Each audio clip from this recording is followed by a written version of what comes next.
আমরাও বিচার চাই, একজন মেয়ে হিসেবে বিচার চাই, একজন সাংসদ হিসেবে বিচার চাই, একজন রাজ্যবাসী হিসেবে বিচার চাই।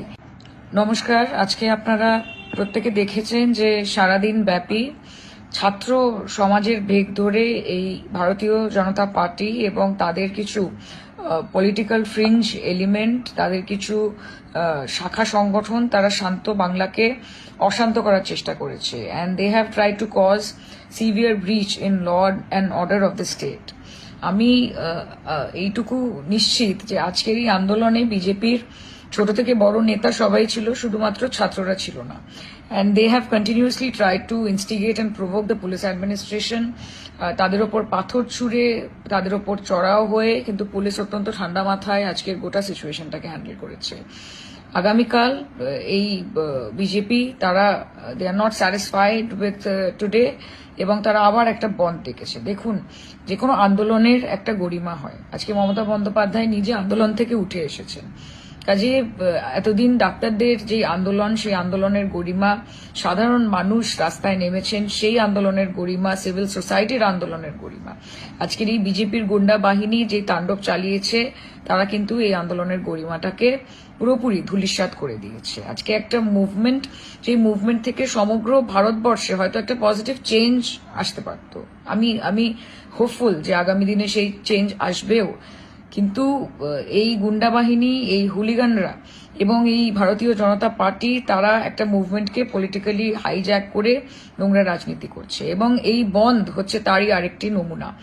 আমি আমার লোকসভা, যাদবপুর লোকসভা কেন্দ্রের সকল মানুষ তথা পশ্চিমবঙ্গের সকল মানুষকে এটা অনুরোধ করব যে আগামী দিন অফিসিয়ালি সবকিছু খোলা থাকবে, স্কুল, কলেজ, বাজার, দোকান, যানবাহন, সবকিছু। আপনারা একটি স্বাভাবিক দিনের মতোই আগামী কালটা কাটাবেন। আপনারা ভয় পাবেন না। কোনো রকমের ঝামেলা হলে, কোনো রকমের অসুবিধে হলে পুলিশ প্রশাসন তারা আপনাকে সুরক্ষিত রাখতে দায়বদ্ধ, এবং তারা তাদের কাজ করবে। কিন্তু আপনারা কিন্তু বিজেপির এই ফাঁদে, এই প্ররোচনায় আপনারা পা দেবেন না। এরা বাংলাকে বিকৃতভাবে সমগ্র ভারতবর্ষের কাছে দেখাতে চাইছে। এটা একটা অত্যন্ত কঠিন সময়, আমাদেরকে ঐক্যবদ্ধভাবে লড়াই করতে হবে।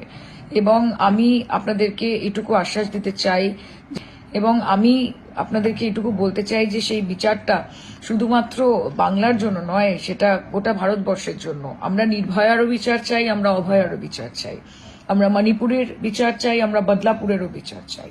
আমরা উন্নাও, হাথরাস থেকে শুরু করে আজকে হরিয়ানা, মধ্যপ্রদেশ, আসাম, এরকম রাজ্যে যে একের পর এক মহিলাদের ওপর অত্যাচারের ঘটনা ঘটে চলেছে, তার বিচার চাই।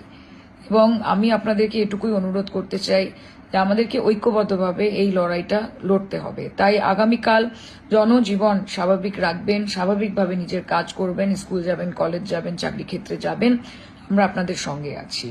এবং আগামীকাল আপনারা জানেন যে পশ্চিমবঙ্গ তৃণমূল ছাত্র পরিষদের প্রতিষ্ঠা দিবস। আমরা প্রত্যেকে সেখানে উপস্থিত থাকব, নেতা উপস্থিত থাকবেন, নেত্রী উপস্থিত থাকবেন, এবং আগামীকাল আমরা পুনরায় এই শপথ নেব যে এই শান্ত বাংলাকে আমরা কাউকে অশান্ত করতে দেব না। আমরা হাজারবার পশ্চিমবঙ্গের মামাটি মানুষের কাছে মাথা নত করব, কিন্তু এই বিজেপির কাছে আমরা মাথা নত করব না। দুবেলা মরার আগে মরবো না ভাই, মরবো না।